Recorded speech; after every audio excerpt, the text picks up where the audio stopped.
He never had a chance. 14-year-old Teddy Foltz abused, beaten, and murdered by his mother's boyfriend. And tonight, our Elise Coulter speaks with Teddy's helpless father, who's now working to make sure Ohio law protects children like Teddy.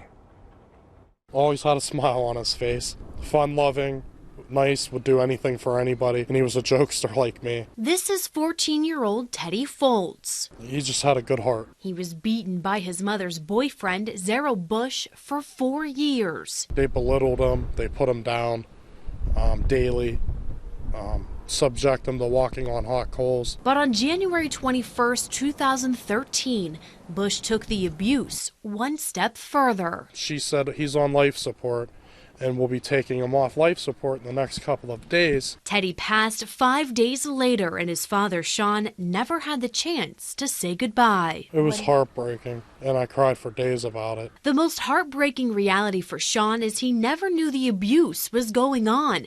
Several of Teddy's teachers at Struthers Middle School reported the abuse, and Teddy was later pulled out of school, and his mother claimed she was homeschooling him. It was also reported by several neighbors. It was obvious to all the neighbors that it was just horrible behavior. He was never treated properly. I myself called Children's Services several times, and it seemed like nothing was ever done.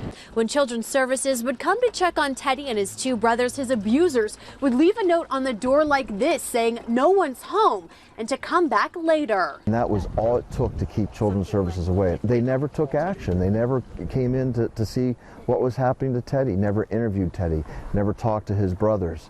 They didn't do what they were supposed to do. After Teddy's murder, Struthers Police started investigating and found there was an open case in a neighboring county. The family had moved from Hubbard in Trumbull County to just down the road to Struthers in Mahoning County. But the abuse didn't stop, and the investigation never followed the family. We pay them to do this job, and they failed to do the job. Shawn is now suing Mahoning County Children Services for $1.5 million, but he's not stopping there. We want to protect kids through Teddy's law, and we hope that's a reality one day. Teddy's law would stiffen penalties for abusers of children. It would also give Children's Services more authority during investigations. If they visit a home twice and no one answers, it would allow them to get a search warrant and go into the home. And if there's an open Children's Services investigation, the child cannot be pulled out of school. And finally, Shawn wants to create a statewide child abuse registry, something similar to the sex offender registry the state uses now. No parent should have to feel that type of pain,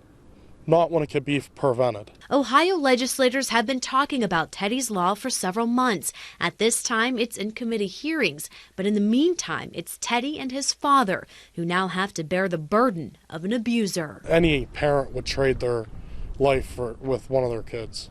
That's what I kept saying for like 6 months. I just wish it was me and not Teddy. Reporting in Struthers, Elise Coulter, ABC 22 News. We'll keep following the progress of this bill. As for Teddy's murderer, Zaryl Bush, he pleaded guilty to murder, child endangering, and tampering with evidence, and he is now serving 33 years to life in prison. Teddy's mother, Shain Widdersheim, is now serving 15 years after pleading guilty to child endangering. We asked her for a prison interview. She declined.